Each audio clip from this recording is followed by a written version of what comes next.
Buenas tardes, chicos y chicas. Soy Jaime Chávez, ayudante del profesor Fernando Lobo en la asignatura de Psicología y Sociedad.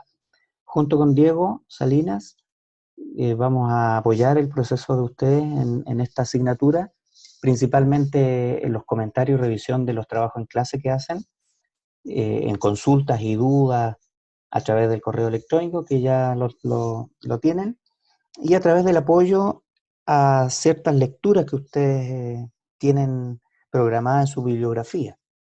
Vamos a empezar con el de Max Weber, el texto de Max Weber, que, que aparece en el libro Economía y Sociedad. Este texto, como dice aquí, fue publicado en 1922, en forma póstuma, ya había muerto Max Weber. Recordemos también que junto con Augusto Comte, Emilio Durkheim y Carlos Marx, Weber es considerado un padre de la sociología. Y este probablemente sea su libro más importante. Aquí está la panorámica de los capítulos. Este libro está dividido en 3 partes. En la primera de ellas, el autor plantea varios de sus conceptos más importantes. Por ejemplo, el de acción social, que lo vieron en clase, y el de tipos ideales. Aparte de eso, hay todo un trabajo de descripción de la vida económica del Estado moderno. La segunda y tercera parte, como ustedes se podrán fijar en los títulos, en algunos de los títulos, es una profundización de algunos conceptos que Max Weber plantea en la primera parte. Entonces nosotros vamos a leer este que está en rojo, que es los tipos de dominación, y vamos a ver que algunas cosas más importantes en estas 7 diapositivas. En primer lugar, se plantea que a lo largo de la evolución, de la historia de los seres humanos, se podría diferenciar 3 tipos de dominación: la carismática, la tradicional y la racional. La carismática, como su nombre lo indica, viene de carisma, que esta capacidad de inspirar entusiasmo, dice interés, de un magnetismo de una persona. La personalidad carismática es esa capaz de atraer a las personas, de influir en las otras personas. Entonces aquí caben los profetas, un caudillo, un farsante, capaz de convencerte de cualquier cosa, un chamán. eh, y la legitimidad de este tipo de dominación viene de la personalidad del líder, o sea, se afirma o es legítimo este líder en la capacidad de que tiene de convencer a sus prosélitos, sus seguidores. Por su parte, el tipo de dominación tradicional es aquel que corresponde a un monarca, por ejemplo, a un líder de un clan, que se basa esta legitimidad, este dominio en la tradición, como su nombre lo indica, ¿cierto? En cosas que vienen del pasado, que tienen una raigambre tradicional en una cultura, por ejemplo.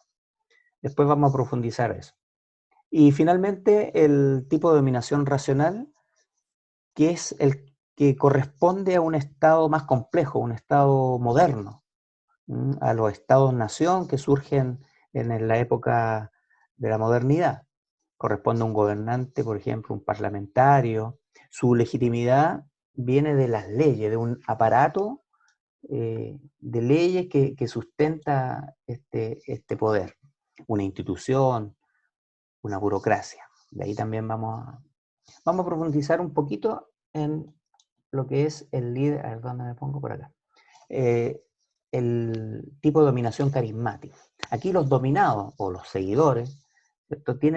Hacen un reconocimiento a las cualidades de este jefe. Es un héroe, por ejemplo, un caudillo, un profeta, un mesías, ¿cierto? Alguien enviado, y tiene un grado de confianza. Se le ha entregado este poder a partir de una confianza, de un acto de fe. Se cree en él, se le entrega una legitimidad. Subrayé en negrita el término legitimidad porque no debe confundirse con legalidad. De ahí vamos a ver un poquito más esa diferencia. Legitimidad no es lo mismo que legalidad, pero este es un tipo de líder carismático. Esto es un tipo de dominio carismático. Pero por ser depositario de fe, debe corroborarse permanentemente, dice. Porque si es que no se prueba permanentemente este poder, eh, es cuestionado y este líder puede ser desplazado.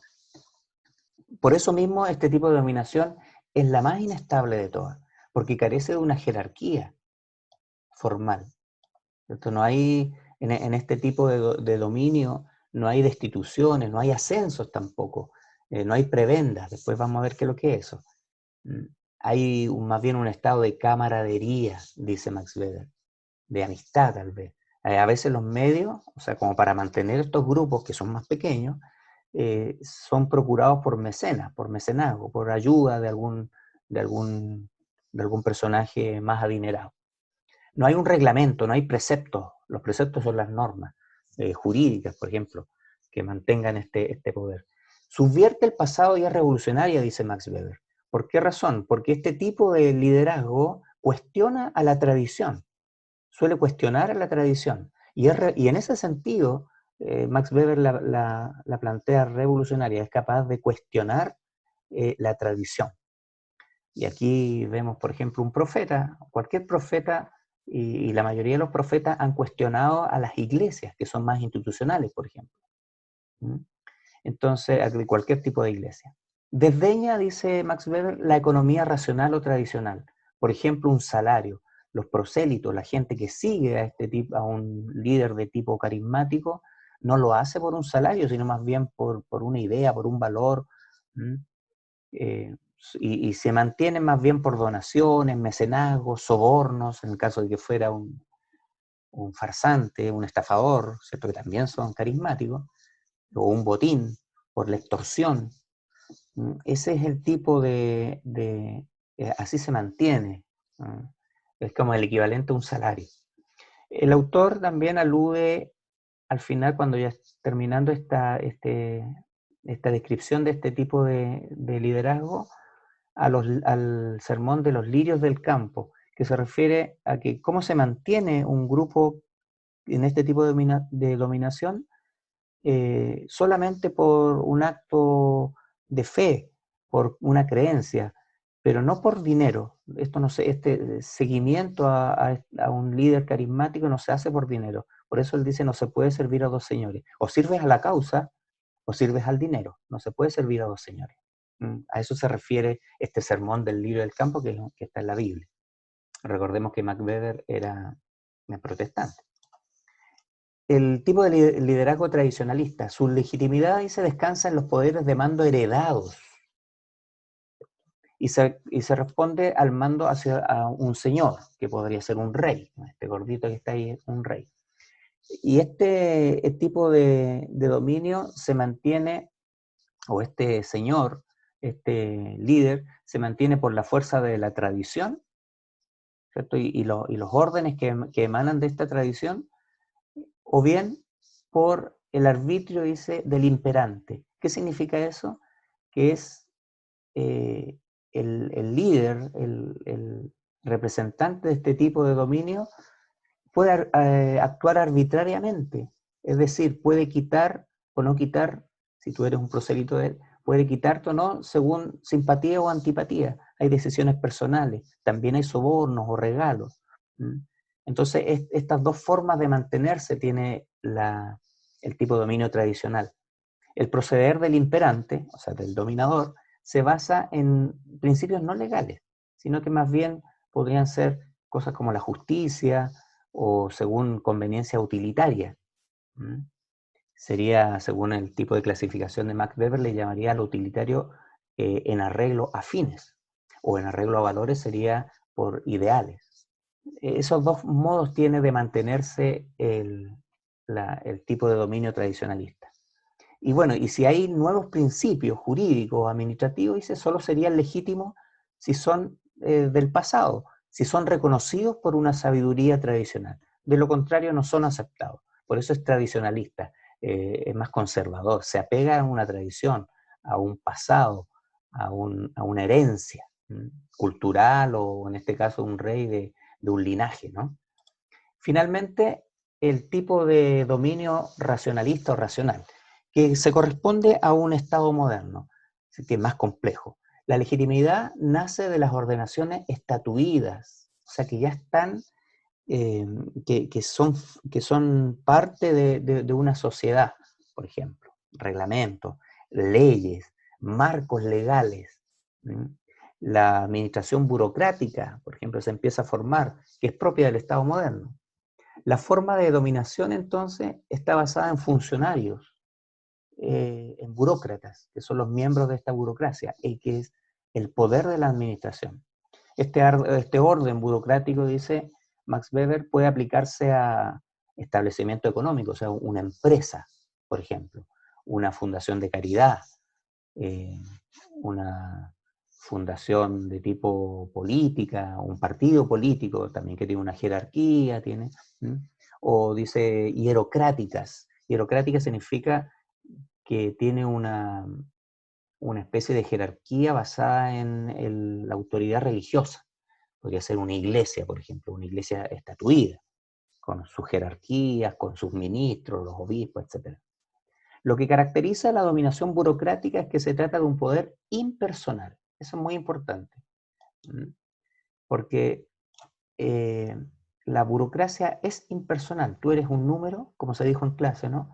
Tú eres parte de un gran, de un gran engranaje, donde el cual tú eres un tornillito, tienes un número y funciona esta máquina institucional, este poder estatal, mediante que cada uno hace su trabajo bien.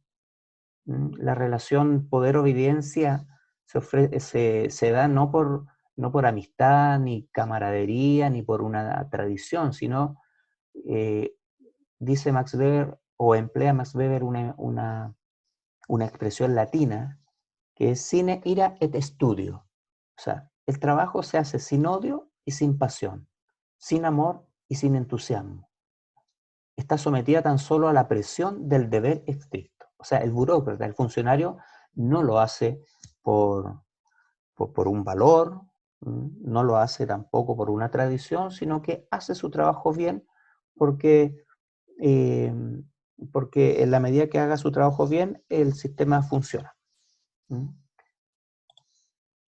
Finalmente, yo he agregado un vocabulario importante para poder entender no solamente este texto, sino que muchos otros textos. Te recomiendo que cada vez que abordes un texto de cierta complejidad, lo hagas anotando ideas principales y vocabulario. Por ejemplo, una de las importantes que yo creo que hay que tener en cuenta es la diferencia entre legitimidad y legalidad. Lo legítimo es algo válido, cualquier cosa que se considere válida por un grupo. En cambio, lo legal también es válido, pero es válido legalmente porque se apoya en una ley, en un marco jurídico. De ahí que hay cosas que son legítimas y legales, legítimas y al mismo tiempo legales, y otras cosas que podrían ser legítimas, pero que no son legales. Ahí podemos después quizás profundizar, o a través del mail podemos profundizar también. Carisma, bueno, ya lo dijimos, la capacidad de inspirar entusiasmo, interés, afecto por los otros por medio de la influencia personal. Y de ahí hay otras más, quiero detenerme finalmente en la última que dice burocracia. Burocracia es una palabra de etimología francesa, significa buró, ahí está castellanizada, que significa oficina, y cracia, que es una palabra griega, del gobierno, el gobierno de las oficinas, gobierno de las oficinas. Entonces, podría entenderse en dos acepciones. La primera sería que burocracia es un conjunto de trámites a seguir para resolver un asunto. A todos los trámites, a eso se le llama burocracia. Por ejemplo, en esta universidad hay mucha burocracia, pues no pude usar una sala porque no estaba, porque la tenía hasta las 7 y de 7 a 8 no puedo ocuparla porque, que es un poco el ejemplo que se planteaba en clase. Pero también burocracia se le llama al grupo social, que es conformado por el burócrata, que son funcionarios o empleados públicos que pueden ir cambiando y cambien o no, la máquina estatal, por ejemplo, sigue funcionando.